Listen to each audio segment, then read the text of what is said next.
proceedings then. Do you have any questions from last time? I'm going to continue my discussion we started yesterday on cellular materials. So, and I said that the three-dimensional cellular materials are also known as foams. So today we'll be talking mainly about metal foams. Okay? And concentration will be on aluminum foam. So do you have any question from last time?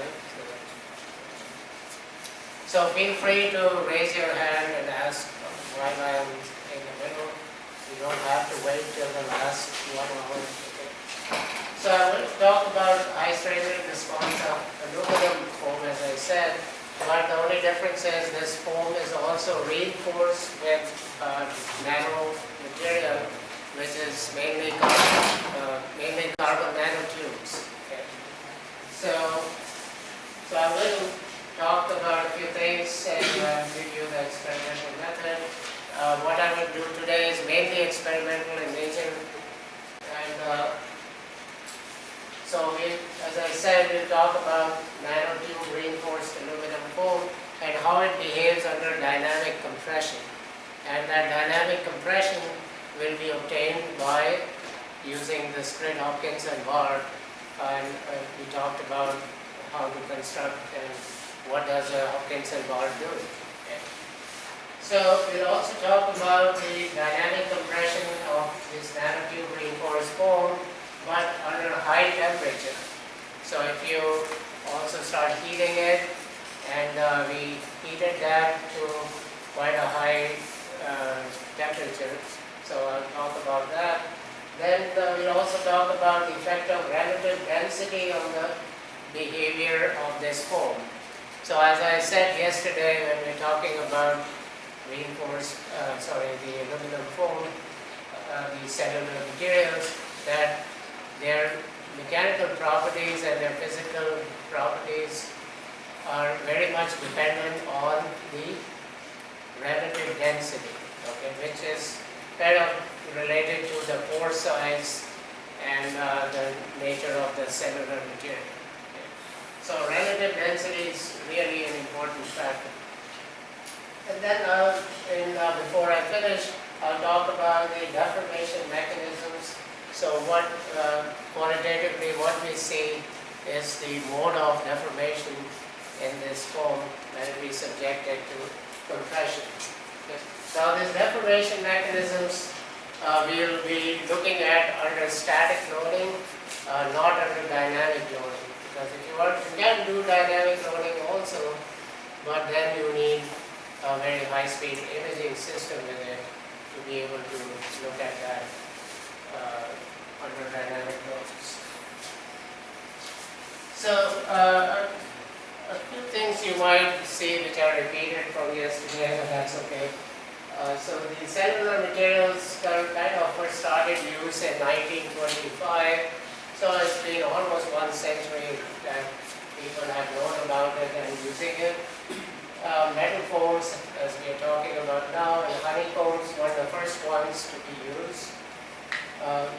These are a unique class of lightweight solid cellular metals, okay, and lightweight because, as we said, the most common relative density range of the cellular materials used in engineering applications is somewhere from 0.1 to about 0.25. Okay, so that's about the range. So that's much lighter in weight. We talked about open cell foam and closed cell yesterday. We know that honeycombs can also be used, and I showed you a picture of if you compress it in axial or vertical direction, or horizontal and vertical, how they deform and begin to fail. So, but they are heavy, number one, and the metal foams we are saying are lightweight. Okay? The honeycombs are, of course, lighter than a solid metal, but they are heavier than the foams. And they are anisotropic, whereas the metal foams, as we saw it the other day that you can use powder metallurgy or you can use a liquid foaming method, and they are by and large on a bigger scale, they are mainly isotropic in nature rather than anisotropic. Foams are good energy absorbers, vibration and noise reducers, and they have somewhat unique mechanical response, because as we saw the other day that their response is first linear elastic, then you have a constant stress under which they continue to deform, which is called the plateau stress, and then there is this densification stage. So it's kind of very different from a normal solid under compression. So these are porous structures, as we see, and they are generally characterized by high specific strength to weight ratio. And they are low price relatively compared to honeycombs. They are more expensive to fabricate, and they are lighter than glass fiber reinforced foams. Okay. And they are also recyclable. So that's the other advantage of aluminum or any metal for that example. You can melt it and reuse that metal. So it is recyclable in that sense. If you look here, this picture you saw the other day also, which is that you have energy absorption, you have lightweight, and you have insulating and damping capacity in the foam. So somewhere you can have one or each of these or a combination of some sort. But here, this one, I'm pretty sure you cannot read from there, but this is the type of porosity on the x-axis. So this is open cell foam in this end of the axis and closed cell here. In the middle is partially open or closed. On this side is the function and the kind of application that we're talking about. So here, this is heat exchangers. So foams, open cell foams can be used in heat exchangers. These open cell foams are partially closed in bearings. Okay, so some are self-lubricated bearings. That's a type of a foam. Then you have catalytic support, like in catalytic converters or something. And then you have biomedical applications in basically implants. Okay. So you may, like they are using titanium foam material for implant. Okay. So that's one. And then on the top here, you have load-bearing component. Now it says load-bearing component and energy-absorbing component. So the load-bearing is very minimal. As we have said so far, that's one of the drawbacks of these aluminum foams, that under very small loads, they can start to deform. Okay? But they undergo a large displacement at a fairly constant load, and that's where the energy absorption comes in. So the energy absorption is higher, but the load carrying capacity is low. And they are being used, as I had shown you a picture, in many different applications, but transport like trains and automobiles, roadways, that's where the highest application of these foams is. Okay. So they are used in sandwich panels. So as you know that if you have a panel, you try to, if it is undergoing bending loads, then in the middle, the stresses are low. As you go away from the neutral axis, these stresses are higher. So in the middle, you can put this foam and it doesn't have to take much load. Okay. But you can achieve other functions, some noise reduction, some vibration damping, or also energy absorption if you have a need for that. So I think this picture you saw, and there is this, for example, this box section here is filled with foam. And now how do you fill it with foam? That's another big question. You cannot make the liquid metal foam inside that structure. That's very difficult to do. You're going to have a lot of heating, and you may have melting and change the properties of the metal because of some heat treating effects. So you cannot do that. So you have to manufacture the foam first and put it as an insert into it and use glue so that it joins to the surface of that box section. So that's the most common way to do it. So they use whatever cross section you need, box section, plate section, and then you have to have some way of binding it to the structural load-bearing component, and you actually put in glue to join it. Okay. So this is what we saw last time also, that you have a linear section, and this is the part which is the energy absorbing section here, and then you have a densification stage. So, some energy is absorbed here, but this is primarily where we are concerned. Okay? Because after this stage, after the plateau stage, there is so much deformation has occurred that even though you may have energy absorption still going on, but your component is so much distorted or it has deformed that it will lose its functionality. Okay? So if you are if that is a plate and you want it there, now it's like half the size and so it crushed together and all. So it's not very useful anymore. So I showed you this equation last time, and that's still applicable here, that you have this rho star over rho, that's the relative density, and then there is this exponent on top. And similarly, this for the stresses and this for the elastic models. Now, so the energy absorption in this region here is what we are going to talk about. And I also mentioned to you that the densification region is this, and wherever you have a slope of this densification part which is equal to the slope of the linear portion, so you extend that slope down here, and wherever it cuts this line, the plateau line, and down here, that's what is the densification strength. Okay.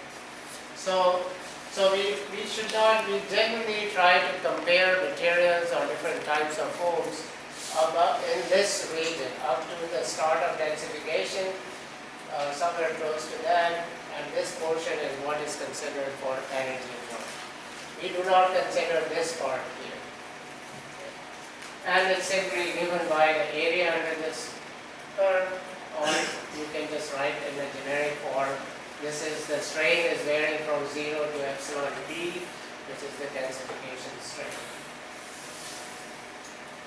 So now there are certain things which are of importance which affect the response or the mechanical behavior of these foams. And that is that the stability of the cells, microstructure of the cell wall, the cell size, the distribution are really important. Okay. And in this case, we also have reinforcement. As I said, we are adding carbon nanotubes, and then I think I mentioned last time that there can be other. You can have ceramic powder, you can have carbon fibers added to it. So the reinforcements will also affect all of these things. Okay. The finer the reinforcing particles, higher will be the viscosity and better the cell stability. So if you are trying to foam something by adding foaming agent and your bubbles are rising, and if the temperature is too high, the surface tension is too low, they will foam up slightly and then they'll all fall down. Okay, so it will be very difficult to So you need higher surface tension and some stability in that forming process so that it stays stable in that foam condition for at least some time, even if it's a short time, so that you can then cool it down, enough time to cool it down and have a stable structure.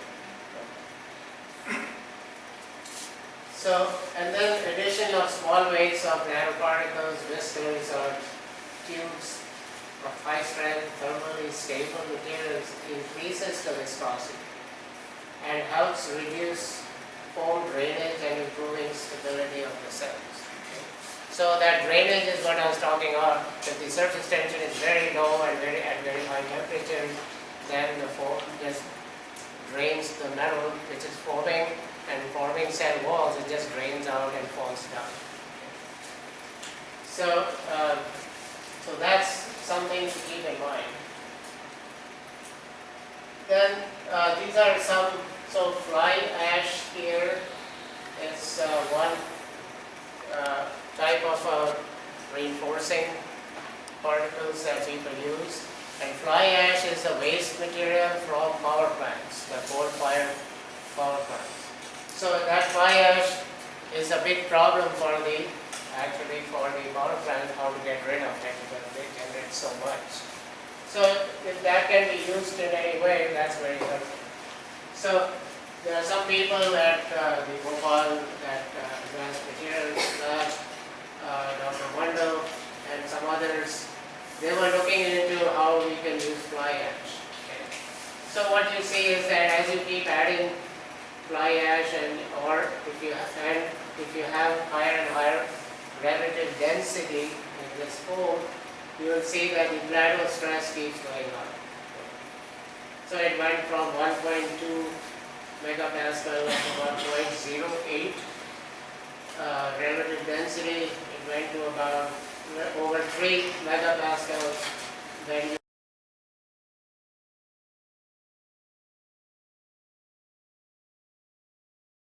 you hit about 0.12. So a little bit of fly ash is actually helping it's about 10% of fly ash is helpful in raising the plateau stress. Then you have here carbon fibers added, and so this is the blue lines are 1% of carbon fiber, the green lines are 5%. So 1, 2, 3.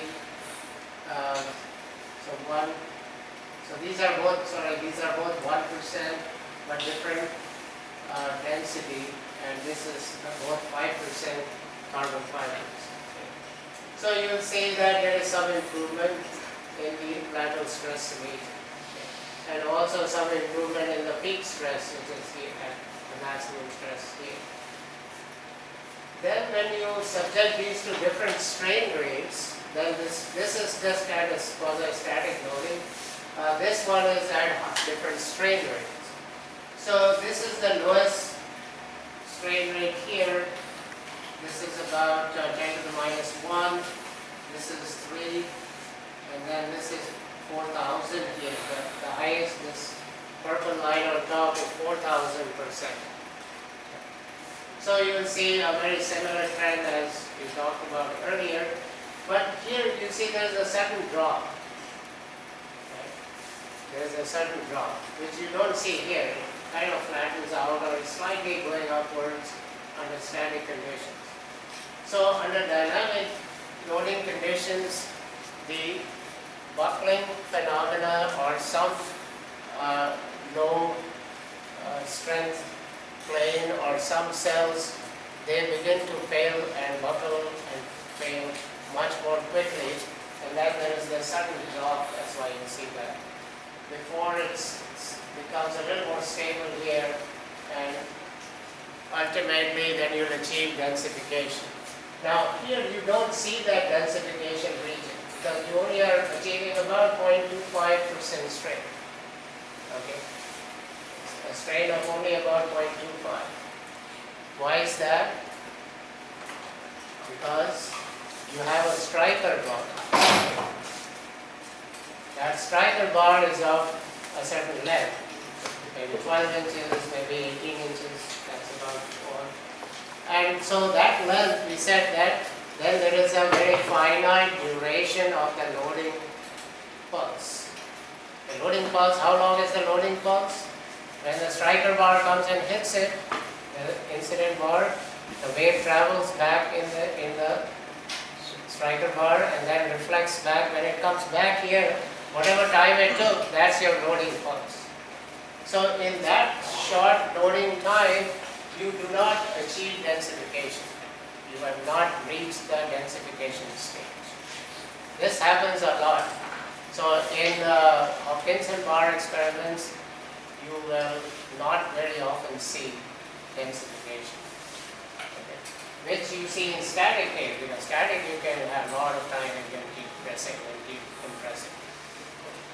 So that's a big difference between static and Hopkinson bar like experiments. Then this is it's again similar things. They are trying to show different people. Many people have done all sorts of experiments. I'm going to just do this. So this shows the strain rate dependence again for different types of foams. Again, very similar. This is again a stress strain plot. Also this done by, so there are some references given at the bottom. So many people get similar results, some people get very different results, and so there is still there is still a lack of consensus. Some people say yeah, the foams are strain rate sensitive. Some people have done some experiments and no, they are not strain rate sensitive. So which one is true? It's still up for debate. Okay. So this one, see, so others show less sensitivity to strain rate, and closed cell foam shows strain rate dependence. So these people did some work here. They showed yes, strain rate dependence. What does that mean? As strain rate changes, the stress level, the peak stress or plateau stress, that is changing with strain rate. Others are showing no, it's not changing much. So it's everywhere. These people here did some work. This is a person by the name Raj, okay, in 2009. So they plotted this plateau stress versus relative density. See, up to about 0.15, there is very small increase in the plateau stress with relative density. After 0.15, it suddenly starts going up. Okay.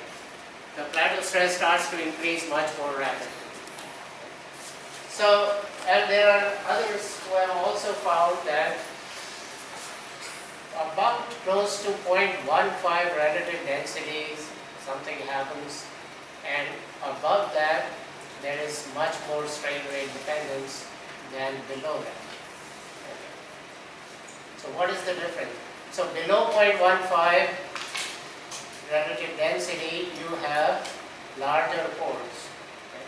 As the relative density keeps going up, that means the pores are becoming smaller, and there are more and more solid metal. Okay. So now there are many different schools of thought, and people have come up with different things. They say that, okay, when you have 0.15 and higher relative density, so there is a fluid or some gas inside these pores. Right? So when you suddenly start compressing all of these pores together, there is some stretching in the cell membranes. There is some deformation in the cell edges or the struts, and there is some breakage here. So the fluid or the gas from one pore which is being compressed and it's pushed into other pores. Okay, so there's movement between pores. So that creates some strain rate sensitivity. Others say, well, there is, so you have these struts and the walls, there is some micro inertia and there's some rotation in the cell walls and the cell edges, and that also increases the need for, or also increases the sensitivity to strain. Then there are other schools of thought that they think that you have all of this, then there is because there certainly when you compress, certainly there are certain small regions which are more weak, they are weaker, okay, and this rotation of the cell walls allows those regions to not deform and fail as quickly as they would otherwise. Okay, so that avoids the buckling phenomenon. So in statics, they say that the most common way of failure under compression is that there is a cell wall here and then it buckles, okay, and then it keeps buckling. So if you avoid the buckling phenomena, but now it's pure compression, then the lateral stress goes up. So there are all these different schools of thought. Nobody has really proven it or shown it, like they don't have like a video or some real correct simulation or something to show that yes, if you did it under high strain rate and took a certain cell volume and show that yes, this is how the gas moved, or this is how the buckling was avoided and it just compressed. So you don't. So if you can show that, that would be really a good achievement. So then you have these foam. So again, foam properties, cell shape, size, and all of the relative density. All of this is affecting. There are too many factors. Okay, so you cannot. It's becoming really difficult to pinpoint that it is only this or only that or which one. So currently we say, okay, it's closed cell foam. Relative density is the most dominant factor because we don't know how exactly also I say, oh yeah, micro rotation of the struts, movement of gases between cells, and or no buckling happened. So all of these are theories but not concretely proven yet. Okay, so let's start then with reinforced CNT foams. Okay. Now the first, in 2015, some people started working on aluminum foam reinforced with carbon nanotubes, and this was this group by the name Duarte, and this reference is given at the bottom. So what they did was they tried to fabricate aluminum foam using the powder metal as we know, okay, and they were measuring the Vickers hardness of the resulting surface of that foam, okay, and they were showing that the hardness is increasing by 100%. So if the hardness is increasing, that means yes, so some strength is related to the strength, and so the strength has gone up. We can say that. But the emphasis of their work was on the fabrication process, and if that fabrication process is helping increase the strength of the foam or not. But they did not quite take into account all those other factors we just talked about, the cell size, the pore size, and the relative density and so on, which is really what decides how the foam will behave. So, and then another person about the same time, Wong, he also was fabricating nanotube foams, and they only did 2%. Okay. And they showed an increase of 70% in static yield strength of the under compression. And so, and then another person about the same time also tried to make CNT foams, and with less than 1% concentration and relative density of 0.15. So that brings us to our work here, And we were looking at then closed cell, this is what I'm talking about here. It's kind of already mentioned, but it's listed again, that they suffer from low strength, and that's why we are trying to add CNTs to increase their strength, hopefully. To the best of our knowledge, nobody really did dynamic response of such type of CNT foams. And so that's what we are trying to do under high temperature and so on. So what we are doing is, so we use 1, 2, and 3% by weight of CNT. And we are looking at, again, under quasi-static and then under different strain rates. And at 473 degrees Kelvin, so 273 degree Kelvin is about, what is 273 degree Kelvin? That's 0 degrees C, right? So about 473, so about 200 C. And this is 623, so that's about 350 degrees C. So what is the relationship of 350 degrees C to the melting point of aluminum? It's about half the melting point. Now if you know, generally the yield strength of solid aluminum, if you heat it to half the melting point, its yield strength drops dramatically. It's very low. Nobody would really use it close to half the melting point. You would use it only at about up to maybe a quarter, 25% of the melting point. So, and then we studied the effect of relative density going from 0.16 to 0.13. And also we looked at briefly the deformation mechanisms, but not in much detail. Okay. So the aluminum we used was 5083 and 2014. So these are the two types of aluminum used. And this is listing the fabrication process which we did at this amp coil. And I've already talked about this yesterday, so I'm going to skip that. Okay. So the foam composition was like this.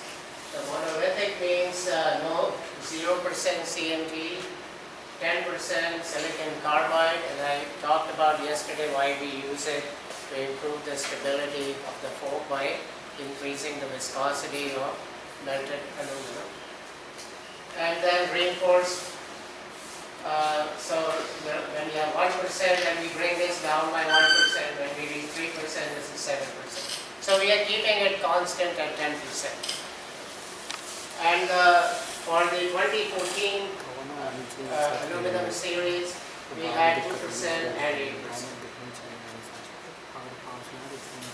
So this is how the foam comes out. So this is how it looks. This is a little bit higher magnification, and this is even more magnification. So you see these are the cell walls. This is the edge region here, the struts in between, and there are some particles here, the silicon carbide. You can see a little bit, but carbon nanotubes is much more difficult to see. So this is how we cut samples out on we use a diamond wafering saw, so it's a very thin blade, round blade. It's called a wafering blade, which has a diamond tip on the cutting edge. And then just like you make metallurgical samples, okay. So the exact same cutter and was used to cut this. And so for quasi-static compression, the size was 10 by 10 by 15 millimeters, so 15 millimeter in height, 10 by 10 cross section. For dynamic compression in the Hopkinson bar, we use 7.5 millimeter cube sample. So 7.5 by 7.5, and if you took the diagonal, that diagonal is 80% of the diameter of the Hopkinson bar. The Hopkinson bar diameter is 12.5 millimeters or ½ inch. Okay, So this is how it comes out. So when you see this, this is the incident strain pulse, this is the reflected strain pulse, and that's the transmitted strain pulse. Okay. So the first three pulses like this are what we are concerned about. Okay. After that, all of this is just reflections. Okay. And by that time, the sample has already been loaded, it has deformed, so whatever else is happening is not of concern to us. Now, if you read the literature, they will always say, or not explicitly say, but most of them, what did they use? They use round samples, okay, cylindrical samples. So we have a cylindrical bar, in the Hopkinson bar, and they use cylindrical samples. Now, to cut cylindrical samples is much more difficult than making rectangular samples. So what we did was we actually got some made, and this was machined by using EDM, electric discharge machining, and so it's much more expensive and also slower. So we made both samples. This is 10 millimeter 10 millimeter in length and 8 millimeter in diameter. That's what we did. And then we subjected them in the Hopkinson bar. So we look at the strain. Rate. Okay. So in this case also we get fairly constant strain rate. Here also we get fairly constant strain rate. Okay. So there's hardly any difference between the two. What else we need to look at? I showed you this is the strain rate. In the Hopkinson bar there is one more thing. The constant strain rate is one. There's one more thing that we must ensure before you can think of it as a valid test. What is that? We talked about it when we did Hopkinson bar. L by D, yes, that's important for certain reasons, yes. There's still one more. That's even more important, which is, yes, affected, that quantity is affected by L by D, yes. That is the stress equilibrium. Okay. So stress equilibrium and constant strain rate, if these two things are not satisfied, then your Hopkinson bar test is invalid, as we are doing it here, assuming a 1D wave propagation. Okay. So we also checked for stress equilibrium. So both of them were satisfied in these two cases, and we also get constant strain rate. So then I can just cut rectangular samples on my metallurgical cutter and not have to go to EDM and do all that. Okay. So then we also talked a little bit about why the need for pulse shaper. Okay. So the pulse shaper helps to get a more uniform ramp up in the pulse, the loading pulse. Okay. It reduces some of the oscillations in the stress wave and also in the strain response that we see from the strain gauges. So that's why we do end up using a pulse shaper. Now, so the pulse shaper generally is about 1 to 2 millimeters, 0.1 to 2 millimeters in thickness, and then there is the thickness of the pulse shaper divided by the diameter of the pulse shaper is in this range, and this is the ratio of the pulse shaper diameter to the bar diameter. This is 0.5. So there are some references given at the bottom which deal with the pulse shaper design, and so there are some guidelines they have given which we also use. And the material of the pulse shaper, the one we are using, is copper. but people have used others also. So what we did was then, so this is the exact C145 grade tellurium copper is what we use for the pulse shape.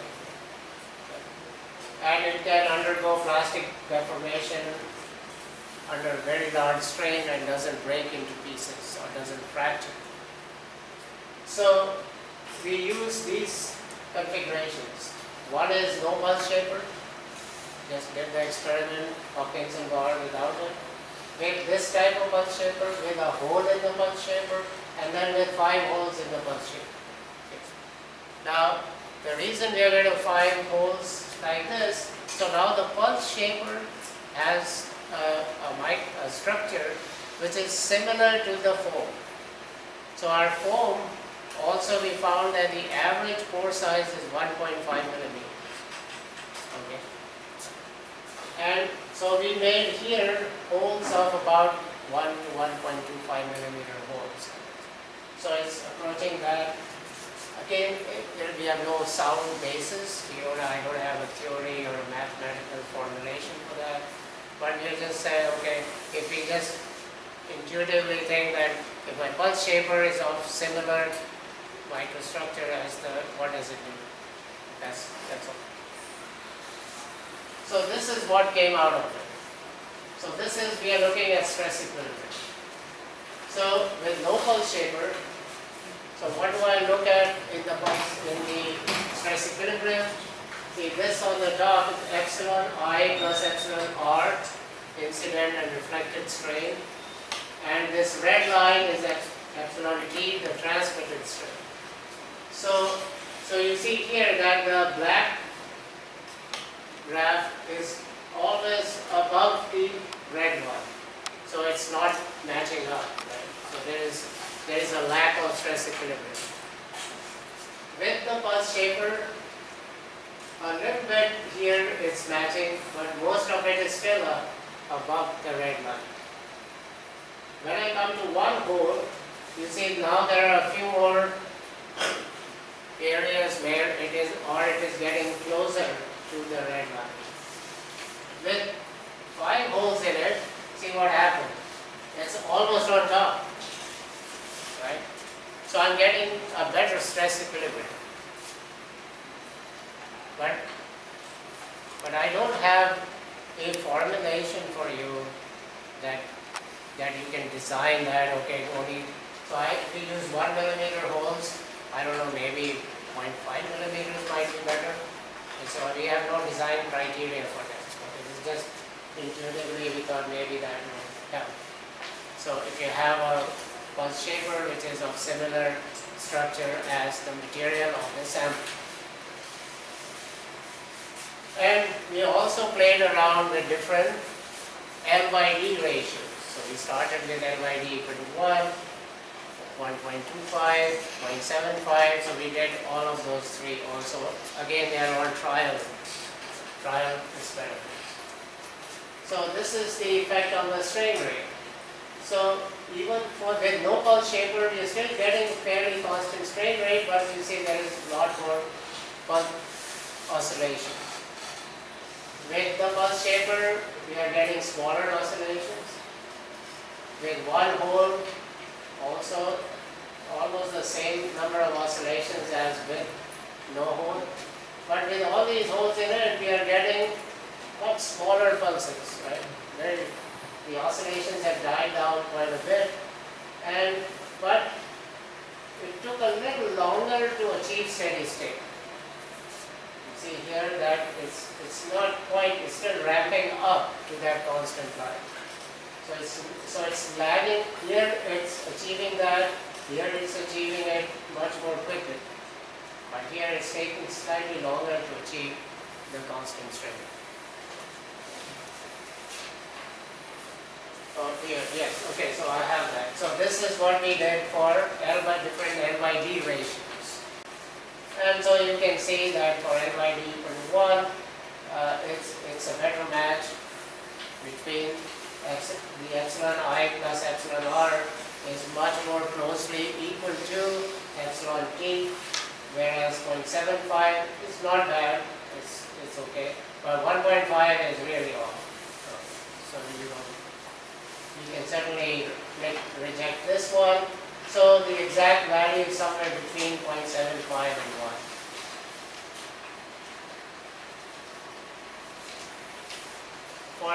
So I also mentioned we did high temperature, 473 and 623 degrees Kelvin. So this is what we did. We used an infrared heater, okay, and we put a sample here and surrounded it by an infrared heater, which is heating this aluminum sample. And we support that aluminum sample on like a thin wire mesh, so it's a wire coming up and has 3 points, 3 needles like this. So the sample rests on those 3 needles, or 3 points. So if you want to see, this is how the sample, so this is the infrared heater.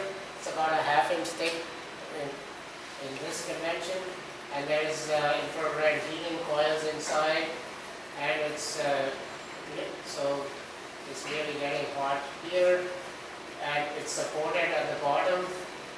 And then so we have the incident bar and the transmitter bar there, and in the middle I have the sample in the exact place where I want it to be. But that sample is not touching the bars. Okay. The bars are a little bit away. So that's why I need to support this sample with that at 3 points to keep it stable.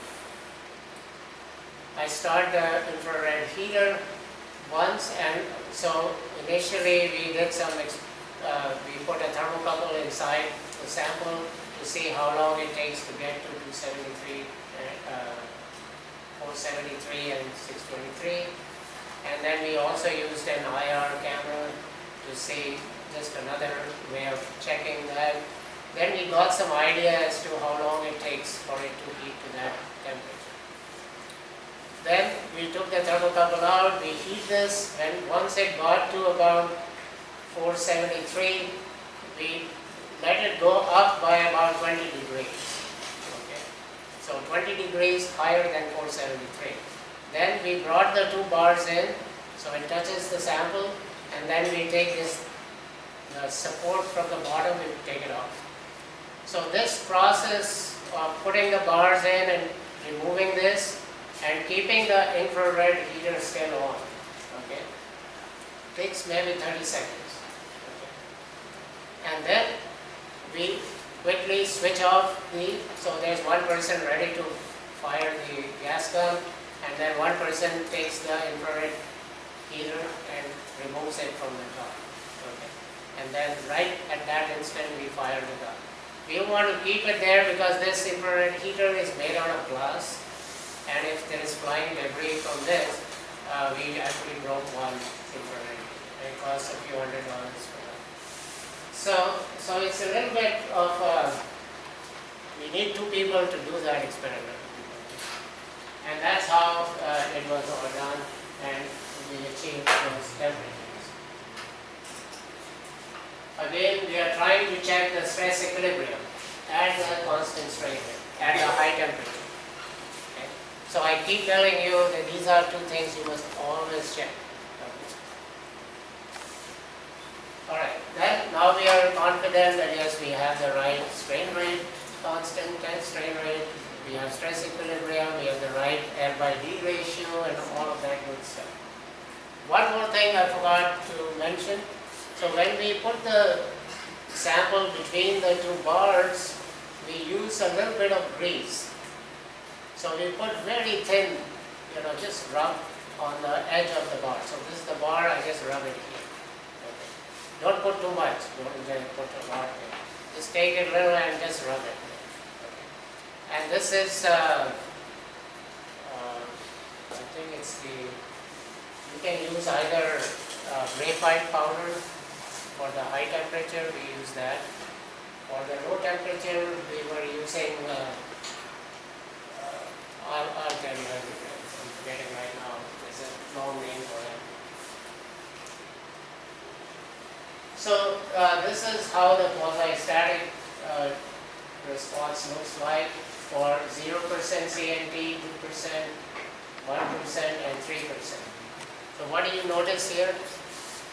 That for the 3% CNT is less than 2% CNT. The response, the mechanical response of 2% CNT is the best, followed by 1% and 3%, and then 0% of course is the lowest. So this is under static case. Under high strain rate, so I have 1300 per second, 1800 and 2300. Again you see everywhere the 2% CNT is always on the top. The 1 and the 3% are somewhere in the middle here. And so 2% for some reason always comes out to be better. And some qualitative reasoning for that is that probably at 3% CNT, it's not able to mix properly. So we had, ultrasound mixer and then we had the stirring, mechanical stirring. So 3% is not spreading out and mixing properly or uniformly mixing in the aluminum. So it's again collecting or agglomerating in certain parts. And the 1% is too low. So 1% is too little reinforcement and 3% is too high. So this is the peak stress and plateau stress. So if you notice here, so for 0% and for 2% is always much higher. So at 1800 strain rate, we went from 7.5 to 13. Plateau stress went from 6.4 to 10.5. Okay. At 2300 strain rate, it's even better. We went from 5.7 to 12. Here we went from 18 to 14.5. So there is a definite increase, and even under static conditions, which is this first column, with no reinforcement, we have 4 megapascal for peak stress, and 2% is 9. And then on the strain rate also we are seeing an increase. For energy absorption, we are seeing that we went from 0.78 to 1.5, and here we went from 0.8 to 1.5, 1.25 to 0.2. So almost the same ratio as the static increase. But if you notice here, see the peak stress is important, yes, but the plateau stress is what really matters, okay, because that's where our energy absorption is coming from, is the plateau stress over a large strain increment. Peak stress is, yes, high peak stress is good, but it doesn't really, it's still not that high that you can have a lot of, importance given to it. Now let's see the high temperature. So at high temperature, this is 623 degrees Kelvin, this is 200, 298 room temperature, and this is 473. So with no CNT at 0, so at room temperature we get, of course, highest, 623 is the lowest. But notice what happens for 2%. So for 2% at room temperature we are here, about 10 megapascal. For 2% at 623 degrees Kelvin, we are here about 6 megapascal for the peak stress. Okay. The plateau stress is 5 megapascal.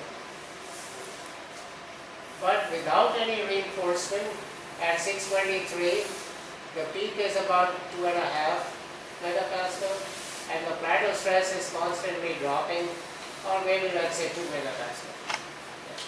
So we are seeing the benefit of the CNT addition by more than double at that high temperature. Then notice that this, without any reinforcement, at room temperature it is about 5 megapascal. So with 2% reinforcement at half the melting point, also it's about 5 megapascal. So we did see a very definite benefit to it, that at half the melting point of aluminum, with just 2% CNT injection, we are able to get a performance out of it which is the same as room temperature foam with no reinforcement. So that's a big achievement, and that's what I think that's our most favorite thing. And then these are all at different strain rates, so you keep going at different strain rates, and you see some variations in the so with 2% CNT at 2300 strain rate, notice what happened now. I'm getting 2% CNT at 623 degrees Kelvin. I'm getting a plateau stress of around 7 megapascal. And whereas at 623 with no reinforcement, we are down to about 2. So there is a definite improvement by using CNT, especially at high temperature.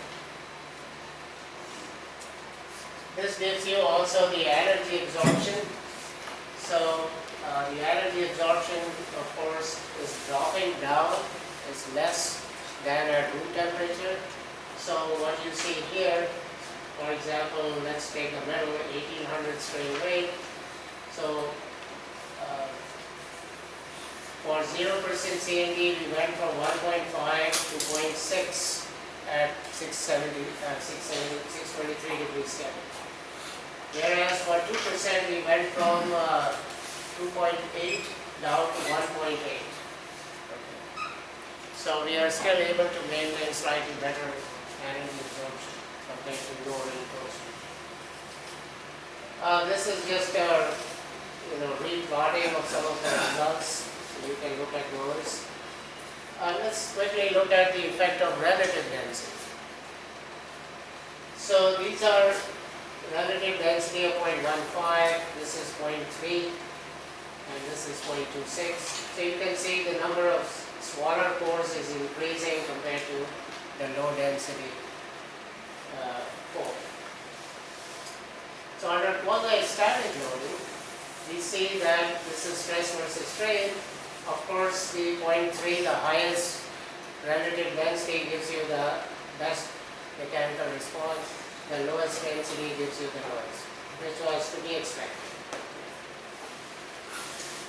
Then under dynamic conditions, so for 0.3, yes, we are still seeing the highest response, and for 0.16, it's the lowest. And that's consistently what we see. And let's just list all the different variations here. But what I want to show you is that, you see, we talked about the effect of relative density. And under static conditions for monolithic foams with no reinforcement, I showed you that many people have done work, and Gibson's book very nicely lists many of those. So what we saw here is that, so this is the relative density, and that's an exponent here, and this is the sigma peak value and sigma plateau value. So we plotted these here, relative density versus peak stress, density versus plateau stress, and we did a curve fit. So we found that these values here are about 1.58, 1.8, 1.6, 1.7, somewhere in that range. Okay. So what did we see for non-reinforced aluminum foams? It was 3 by 2. Okay. So 1.5 was the exponent. With reinforcement, we are seeing very similar exponents. Okay. 1.58, 1.6, something like that. So if you don't have this data, and if you are doing simulations and you only have the static data, yes, there is some error in there, but not a very big error. Okay, so we went from 1.5 exponent to 1.6. Okay. But of course, if you have this, it's obviously better. And then this just shows whether you are getting strain rate sensitivity or not. So if this was a horizontal line, that means yes, no sensitivity. These are log scales. So small slopes which you see here represent a strain rate sensitivity. Densification strain. So we look. So what you see here is 1.4 and 1 for the exponent. So we got 1.5 and 1 for the exponent by just fitting at different relative densities. So it's again very similar response. Energy absorption, yes, as the strain rate increases, energy absorption is going up. And what we saw is that the 2% CMD gives you the best outcome. Now between 5083 foam and 2014 series foam, we did not see much difference. Okay. So we plotted some results for both of them. We got fairly close results within the experimental error. So that's what it is saying, that under quasi-static, these two 2000 and 5000 series aluminum approximately similar performance. But under high strain rate, the 2014 foam displays a slightly better response compared to the 5000 series. Okay. But at much higher strain rates of 2300 and 2750, their performance was almost the same. So by and large, they are giving the very similar performance. So if you want to do some simulations and you want to know what is the internal structure of the pores, okay, then you can do some, for in medical imaging, like for your brain and other things, they do CAT scan. Okay. So you can do CAT scans for the aluminum foam also. And actually we gave it to a radiologist and he did this. So this is so in different planes they can give you the structure. So this is the structure of the inside at a certain plane through the one slice through the foam sample. Okay. So you can come up with all these different planes and you can build the internal structure by knowing these slices from the whole volume. And you can use that to build your mesh or whatever else you have around that internal structure. We have not pursued this anymore. We just did this, but then we have not yet used it. But that's one method you can use. Okay, so let's look at the deformation mechanisms that we think are in play. So these are just 1, 2, 3, 4. These are the different stages of strain in this. And then, so these are what, as the material is being compressed, and these are so we start, this is where you start. This is at 3% strain, 7%, 10%. 30, 40, and so on. So as it is crushing, but there's not much you can still see here, right? So then we started looking at even a bigger magnification. So we look here, and then if you look at this A, B, C, D, E, this plane here, and then A, B, C, D, E, this plane here. So you can see this B looked like this, and then after a certain amount of deformation, it's beginning to look different. So there is some deformation here. B looked like almost round here. Now see there are all these different structures. A is also stretched out in this direction. So there is some change going on. Then we noticed that the changes were in certain planes. So we noticed that there was more deformation along this plane, there was more deformation here, and a little bit more on this one. So it's not uniformly deforming everywhere. It is only doing it in certain narrow regions. Then this is one good picture we've got, and so if you look at this, is 0% strain, and this is at 20% strain. So you can see that this region here has deformed and breaking up, and the rest of them, like look at this part and this part, they are almost the same. Nothing has happened there. But locally in this narrow region, it's compressing. And that's very typical of foams. And that's where the difference comes also from your solid metals. If you're compressing solid, everything is uniformly being compressed. Alright. So, any question? So why do you take only 2% CNT? Why not we try for 2.5 or